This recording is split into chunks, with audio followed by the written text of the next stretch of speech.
Hello दोस्तों, good evening. तो हम राजस्थान की कला व संस्कृति के बारे में चर्चा कर रहे थे और राजस्थान की कला व संस्कृति है उसमें हम देख रहे थे राजस्थान के जो 12 महीने हैं उसमें जो त्यौहार बनाए जाते हैं उनके बारे में देख रहे थे।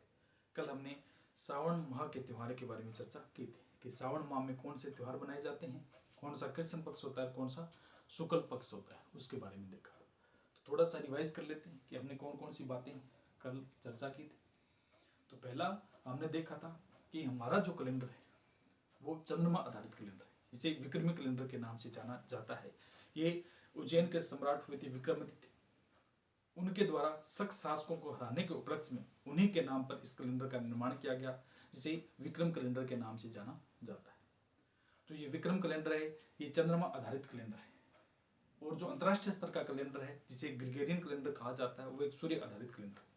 उसका प्रथम माह जनवरी होता है और अंतिम माह दिसंबर होता है, जबकि हमारे विक्रमी कैलेंडर का प्रथम माह चैत्र होता है और अंतिम माह कौन सा होता है, फागुन होता है। चैत्र शुक्ल प्रतिपदा से अपने नववर्ष का प्रारंभ होता है। लेकिन हाल फिलहाल में हमने देखा अंतर्राष्ट्रीय स्तर का जो ग्रेगोरियन कैलेंडर है, जिसे पोप ग्रेगरी के द्वारा कैथोलिक यूरोप राष्ट्र में मनाया गया था, उन राष्ट्रों की डिमांड के अनुसार इन्हें मनाया गया था। धीरे धीरे अन्य कैथोलिक राष्ट्र थे उनके द्वारा भी इसका उपयोग किया गया और ये अंतर्राष्ट्रीय स्तर का कैलेंडर बन गया, जिसके अनुरूप कल जो नया वर्ष बनाया वो कौन सा अंतर्राष्ट्रीय स्तर का कैलेंडर है, अंतर्राष्ट्रीय इंटरनेशनल लेवल का कैलेंडर है। उसी के अनुरूप नया वर्ष कल बनाया गया है। जनवरी से स्टार्ट होता है और दिसंबर में समाप्ति होती है। जबकि हमारा जो विक्रमादित्य कैलेंडर है यानी विक्रमी जो कैलेंडर है वो चैत्र से प्रारंभ होता है और फागुन से इसकी समाप्ति होती है। चैत्र की अगर हम बात करते हैं, चैत्र का प्रारंभ 22 या 23 मार्च के करीब होता है और समाप्ति क्या होती है, फागुन की पूर्णिमा से इसकी समाप्ति देखने को मिलती है। हमारे राजस्थान की अगर हम बात करते हैं तो त्योहारों का आगमन 30 से होता है, समाप्ति किससे होती है, गणगौर से होती है। एक परंपरा है, कहावत भी है, कहा भी गया है कि 30 त्योहारा बावड़ी ले डूबी गणगौर, 30 त्योहारा बावड़ी ले डूबी गणगौर, यानी 30 से त्योहारों का आगमन होता है और गणगौर से समाप्ति होती है। 30 जो होती है अपनी सावन शुक्ल तृतीया को बनाई जाती है। सबसे प्रसिद्ध तीज जयपुर की प्रसिद्ध है। बड़ी तीज, बूढ़ी तीज, सातुड़ी तीज और कजली तीज कहाँ की प्रसिद्ध है, बूंदी की प्रसिद्ध है। इसके बाद हमने देखा था गणगौर है, तो गणगौर प्रसिद्ध कहाँ की है, जयपुर की। बिना इसर की गणगौर भी जैसलमेर की प्रसिद्ध है। और ढींगा गणगौर है ढींगा जो गणगौर है उदयपुर व जोधपुर की प्रसिद्ध है। ढींगा गणगौर कहाँ की, जोधपुर व उदयपुर की प्रसिद्ध है। यहाँ इनके बारे में हमने चर्चा की थी। फिर हमने देखा था कि 3 वर्षों के बाद में एक माह हर वर्ष बढ़ता है, जिसे अधिमास या मलमास या पुरुषोत्तम मास के नाम से जाना जाता है। क्यों बढ़ता है, क्योंकि रोटेशन ऑफ अर्थ पृथ्वी के परिभ्रमण के कारण प्रति वर्ष में 11 दिन, कुछ घंटे और कुछ मिनटों का फर्क पड़ता है, जिसके अनुरूप 3 वर्ष में क्या है, ये 1 महीना पूरा परिवर्तन करती है, जिससे सूर्य आधारित कैलेंडर को चंद्रमा आधारित कैलेंडर के बराबर करने के लिए इसमें 1 माह जोड़ दिया जाता है, जिसके अनुरूप कहते हैं, महिलाएं कहती है कि अब की बार फागुन 2 है, अब की बार ज्येष्ठ 2 है, अब की बार आषाढ़ 2 है, अब की बार सावन 2 है। तो इस प्रकार वो महीना बढ़ता जाता है। लीप वर्ष होता है जिसमें कितने होते हैं, 366 दिन, उसे लीप वर्ष कहा जाता है। एलिप जिसमें 365 दिन होते हैं। ये लीप वर्ष कब जुड़ता है, 3 वर्ष के बाद, जब फरवरी 29 दिन की होती है तो उस वर्ष लीप वर्ष कहा जाता है। पहले फरवरी 28 दिन की रहेगी, लेकिन एक वर्ष चौथे वर्ष ऐसा आता है जिस वर्ष जो फरवरी होती है वो कितने 29 दिन की होती है, यानी 1 दिन का डिफरेंस देखने को मिलता है। तो ये लीप वर्ष हमने देखा था। इसके बाद 12 महीने हमने पढ़े थे, चैत्र, बैसाख, ज्येष्ठ, आषाढ़, सावन, भाद्रपद, अश्विनी, कार्तिक, माघ, शीश, पौष, माघ और फागुन। 12 महीने पढ़े थे। इन 12 महीनों में हमने देखा था कि किस प्रकार 1 से लेकर 15 दिन कृष्ण पक्ष के होते हैं, 1 से लेकर 14 दिन कृष्ण पक्ष की और 15 दिन क्या होती है, अमावस होती है। इसके बाद हमने देखा था 16 से 30 दिन, 16 से लेकर 29 दिन तो क्या होता है, अपना चांदनी रातें होती है, और 30वें दिन क्या होती है, पूर्णिमा होती है। 30वें दिन क्या होती है, पूर्णिमा होती है। 15 दिन अमावस्या और 23वें दिन पूर्णिमा होती है। 1 से लेकर इन 15 दिनों को कृष्ण पक्ष के रूप में रखा जाता है। कृष्ण पक्ष के रूप में जानते हैं, काली रातें होती है, बिल्कुल शांत स्वभाव होता है। और जैसे ही 16 से 23 दिन के चांदनी रातें हैं, चंद्रमा धीरे धीरे दिखाई देने लगते, ऊपर तारे तारे टिमटिमाते दिखाई देते हैं, तो ये कौन सी होती है, चांदनी रातें होती है। और 30वें दिन का फुल मून दिखाई देता है, यानी पूरा चंद्रमा आकाश पूरा नवतल के रूप में दिखाई देता है। तो ये हमने चर्चा की थी। इसके बाद में हमने देखा था सावन माह के त्योहार। सावन जो महीना प्रथम महीना पड़ा था, यानी सावन के मास से अपने त्योहारों का आगमन होता है, सावन तीज से। तो इसका पहला त्योहार हमने पढ़ा था सावन का, कौन सा था, नाग पंचमी। कौन सा पढ़ा था, नाग पंचमी है। सावन कृष्ण पंचमी को हम क्या बनाते हैं, नाग पंचमी मनाते हैं। सावन कृष्ण पंचमी को नाग पंचमी मनाते हैं। उसके बाद में दूसरा त्योहार हमने पढ़ा था निड्री नवमी है। सावन कृष्ण नवमी को कौन सी मनाते हैं? निड्री नवमी जी। नहीं, इसमें शुक्ल और कृष्ण दो ही पक्ष देखने को मिलेंगे। अगर आपसे क्वेश्चन पूछेगा शुक्ल पक्ष का तो उसको ज्यादा से ज्यादा शुद्धि देगा। अगर कृष्ण पक्ष से क्वेश्चन पूछता है तो वो क्या देगा? आपको बुद्धि देगा। दो ही बातें होगी, इसमें ज्यादा परिवर्तन नहीं होगा। कृष्ण और शुक्ल पक्ष दो ही पक्ष दिखाई देते हैं। प्रति माह में केवल दो ही पक्ष होते हैं, एक तो शुक्ल पक्ष होता है और एक कौन सा होता है? कृष्ण पक्ष होता है। कोई भी जब महीना प्रारंभ होता है तो इसमें पहला कौन सा होता है? कृष्ण पक्ष आएगा और दूसरा कौन सा आता है? इसमें शुक्ल पक्ष आएगा। समझ में आया? तो पहला तो कृष्ण पक्ष होता है जिसमें काली रातें होती हैं, और दूसरा कौन सा? तो शुक्ल पक्ष होता है जिसमें कौन सी होती है? चांदनी रातें होती है। इतना आप ध्यान रखिएगा, ठीक है। तो जैसे ही हम प्रथम सावन का महीने पर हम त्योहार पढ़ रहे हैं। सावन का पहला कौन सा था? नाग पंचमी, दूसरा नेत्री नवमी पढ़ा था, तीसरा हमने कामिक एकादशी पढ़ा था।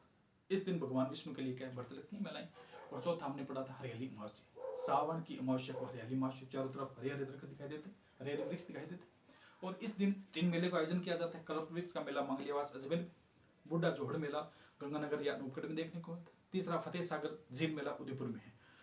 तो बुढ़ा जोहड़ मेला या तो गंगानगर ऑप्शन हो गया या अनूपगढ़ होगा। जिला बनने के कारण अनूपगढ़ किया गया था, लेकिन अगर बाद में हटा दिया गया इसको तो क्या गंगानगर रखा जाए तो रखा जाए, ठीक है। तो अकॉर्डिंग टू ऑप्शन करना, वैसे वास्तवता अनूपगढ़ में देखने को मिलेगी। ये तो अपने कौन से आते हैं? सावन के कृष्ण पक्ष के त्योहार, नागपंचमी, निड्री नवमी, कामिक एकादशी और कौन सा आता है? हरियाली अमावस्या। 4 त्योहार पढ़ लिए।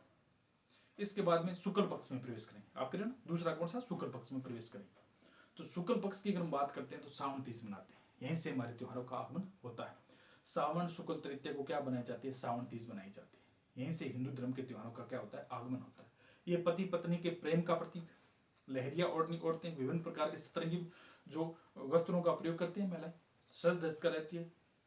ये कौन सा होता है? सावन 30 होता है। इसके दिन सिजारा मनाया जाता है। दूसरे दिन कौन सा आता है? सिजारा है।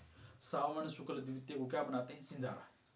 सिंजारा के दिन जो महिलाएं हैं वो लहरिया ओढ़नी होती है। सिंजारा जो होता है, वर पक्ष के द्वारा वधु पक्ष को प्रथम बार भेंट स्वरूप भेजे गए वस्त्र, कपड़े, वस्त्र या अन्य फ्रूट या अन्य कोई सामग्री है। जब वर पक्ष के द्वारा वधु पक्ष को प्रथम बार भेजा जाता है तो ये सिंजारा कहा जाता है। कि सिंजारा आ गया, तेरा सिंजारा आ गया। इसमें हरी चूड़ियां, अन्य विभिन्न प्रकार के जो प्रसाधन सामग्री भी हो सकती है।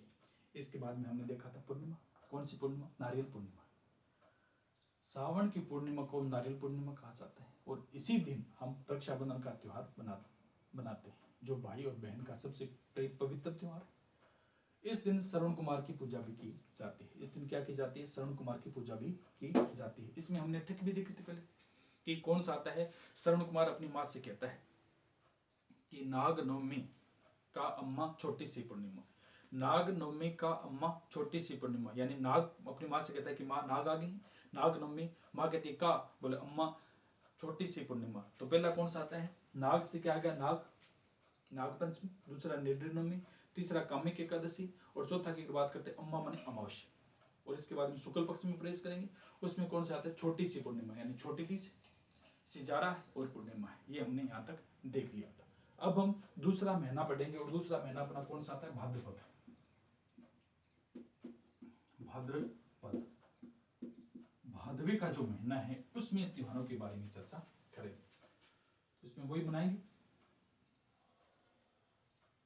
एक तो अपना आएगा कृष्ण पक्ष, ऊपर वाला कौन सा आता है? कृष्ण पक्ष, और नीचे वाला अपना आएगा शुक्ल पक्ष। कृष्ण पक्ष कोई भी महीना जब प्रारंभ होता है तो उसमें कौन सा आता है? पहले कृष्ण पक्ष निकाली जाते हो, फिर जैसे ही अमावस को पार करेगा तो उसके बाद में चांदनी रातें आ जाएगी, जिसे क्या कहा जाता है? शुक्ल पक्ष के नाम से जाना जाता है। समझ में आ रहा है? हाँ, बस यही बात है। एक कृष्ण पक्ष होगा, एक कौन सा है? शुक्ल पक्ष होगा। तो चलिए इसको स्टार्ट करते हैं। ये महीना है, पहला दिन, दूसरा, तीसरा, चौथा, पांचवा, छठा, सातवां, आठवां, नौवां, 10वां, 12, 13, 14, 15 दिन अपनी क्या आएगी? अमावस्या।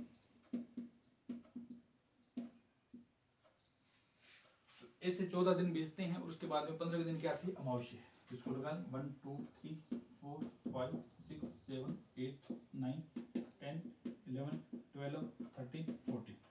आपको कम याद होता है ना, तो आप इस तरह एक डायग्राम बना लीजिए, उसके अनुरूप क्या इसको लिखें तो आपको जल्दी जल्दी याद हो जाएगा। तो ये अपने कौन सा था? 15 दिन की आती है? अमावस्या आती है। इसके बाद इधर से चलती 1 2 3 4 5 6 7 8 9 10 11 12 13 14। और फिर 15 दिन की आती है, 50 डेज की आती है पूर्णिमा। ये हमारा भाद्र माह का पूरा महीना हो गया। भाद्र माह का कौन सा हो गया? अपना पूरा महीना हो गया। अब इसमें देखेंगे हम कौन कौन से त्योहार आते हैं, साथ में इधर लिखते जाएंगे और साथ में इधर देखते जाएंगे। बाद में इसकी ट्रिक भी बताएंगे इस ट्रिक कैसे याद करें। जैसे उसमें पढ़ा था सावन के महीने में नाग नेवला का अम्मा छोटी सी पूर्णिमा, 2-4 पढ़ेंगे तो याद हो जाए, 2-4 बार पढ़ेंगे तो याद हो जाएंगे। इसी प्रकार इसकी भी ट्रिक बताएंगे। भाद्र और कार्तिक माह में सर्वाधिक त्योहार देखने को मिलते हैं। सबसे बड़े महीने यही दो है, एक तो भाद्रपद का महीना है, दूसरा कार्तिक माह का महीना है। तो इन्हीं में थोड़ा सा दिक्कत आती है याद करने को, बाकी तो याद हो ही जाते हैं। तो इसमें भी ट्रिक देखेंगे बाद में, एक बार बेसिक देख लेते हैं इनका। तो भाद्रपद के कृष्ण पक्ष के त्योहार देखें। पहला कौन सा आता है? कृष्ण पक्ष का। तो पहला त्योहार देखते हैं भाद्रपद का कृष्ण पक्ष का। ये कब बनाया जाता है? तीज को। पहले तो क्या है? तीज को त्योहार बनाएंगे, फिर क्या आती है? षष्ठी आती है, उसको बनाएंगे, फिर क्या आती है? अष्टमी को बनाएंगे, फिर अपनी नवमी को बनाएंगे, और फिर क्या बनाएंगे? 12 को बनाएंगे, और फिर अपनी अमावस्या आएगी। इस प्रकार त्योहार चले। ये कौन से हो गए? कृष्ण पक्ष के भाद्रपद के त्योहार हो गए। पहला कौन सा आता है? तृतीया को, भाद्रपद कृष्ण तृतीय। भाद्रपद कृष्ण तृतीय को कौन सा त्योहार मनाया जाता है? बड़ी तीज, बुढ़ी तीज, सतुड़ी तीज और कजली तीज के नाम से जाना जाता है। तो ये कब बनाएंगे? भाद्रपद कृष्ण तृतीय। कृष्ण लिखने की जरूरत नहीं, क्योंकि ये कृष्ण पक्ष है ऊपर वाला और ये शुक्ल पक्ष है। तो भाद्रपद आप सीधा 3 को पकड़ो। भाद्रपद कृष्ण तृतीय को क्या बनाया जाता है? बड़ी तीज। भाद्रपद कृष्ण तृतीय क्या बनाते हैं? बड़ी तीज। और बड़ी तीज को अन्य किस नाम से जानते हैं? बुढ़ी तीज, सातुड़ी तीज और कजली तीज के नाम से जाना जाता है, जो कल हमने चर्चा की थी। कहाँ की प्रसिद्ध है? बूंदी की। कहाँ की है? बूंदी की है। तो बड़ी तीज, बुढ़ी तीज, सातुड़ी और कजली तीज कहाँ की? बूंदी की प्रसिद्ध है। तो पहला हमने त्योहार देखा भाद्रपद कृष्ण तृतीय। कौन सी तीज है? बड़ी तीज। इसे अन्य किस नाम से जाना जाता है? बुढ़ी तीज, सातुड़ी तीज और कजली तीज के नाम से। कहाँ की प्रसिद्ध है? बूंदी की। तो पहला त्योहार अपना हो गया। दूसरा अपना त्योहार कौन सा आता है? षष्ठी। षष्ठी यानी ऊब छठ या हल छठ है। ऊब छठ या हल छठ या बलराम छठ। दूसरा त्योहार कौन सा मनाते हैं? षष्ठी को मनाते हैं, भाद्रपद कृष्ण षष्ठी को। इसे ऊब छठ, हल छठ या बलराम छठ कहा जाता है। ऊब छठ तो इसको कहते इसके साथ बलराम छठ या हल छठ के नाम से क्यों जाना जाता है? क्योंकि सभी लोग जानते हैं कि भगवान कृष्ण जी के भाई हुए थे बलराम जी। बलराम जी का प्रिय शस्त्र था हल। हल को साथ में रखते थे। जहां भी आप देखेंगे इनकी मूर्ति, फोटो या तो हल उनके साथ में है। तो इसलिए उनका प्रिय शस्त्र होने के कारण इसे बलराम छठ के नाम से भी जाना जाता है। तो दूसरा त्योहार कौन सा हो गया? ऊब छठ, हल छठ या बलराम छठ हो गया। ठीक है।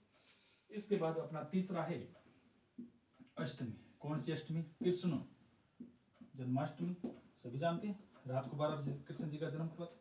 कृष्ण जी का जन्म होता है रात को 12 बजे। तो कृष्ण जन्माष्टमी कब आती है? भाद्रपद कृष्ण अष्टमी को। कौन सी आती है? कृष्ण जन्माष्टमी। भाद्रपद कृष्ण अष्टमी को कौन सी आती है? कृष्ण जन्माष्टमी मनाई जाती है। इसके बाद में अगला आता है गोगा नवमी। नवमी को कौन सी आती है? गोगा नवमी। गोगा नवमी कब मनाई जाती है? भाद्रपद कृष्ण नवमी को क्या मनाते हैं? गोगा नवमी मनाते हैं। गोगा नवमी कब मनाई जाती है? भाद्रपद कृष्ण नवमी को मनाई जाती है। और गोगा जी की अगर हम बात करते हैं तो गोगा जी के जो नवमी मनाई जाती है उस दिन 2 मेले का आयोजन किया जाता है।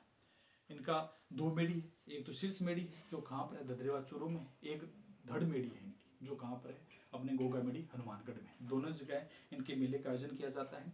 और इनका एक ओल्डी भी है। गोगा जी की ओल्डी कहाँ पर है? संचौर में, जहाँ पर भी मेले का आयोजन किया जाता है। तो गोगा नवमी कब मनाई जाती है? भाद्रपद कृष्ण नवमी को मनाई जाती है। शीर्ष मेड़ी इनकी कहाँ पर है? ददरेवा चूरू में। और धड़ मेड़ी इनकी कहाँ पर है? अपने यहाँ पर गोगा मेड़ी हनुमानगढ़ में। ये सर्परक्षक देवता है, सर्परक्षक देवता है। और इनका जो मंदिर होता है वो खेजड़िली के वृक्ष के नीचे होता है। खेजड़िली का जो वृक्ष होता है उनके नीचे इनके मंदिर वहां पर देखने को मिलता है। ये सर्परक्षक देवता के रूप में जाने जाते हैं। गायों के मुक्तिदाता कहलाते हैं, क्योंकि ये अपने चचेरे भाई या मौसेरे भाई अर्जुन सर्जन के साथ लड़ते हुए गायों को छुड़ाते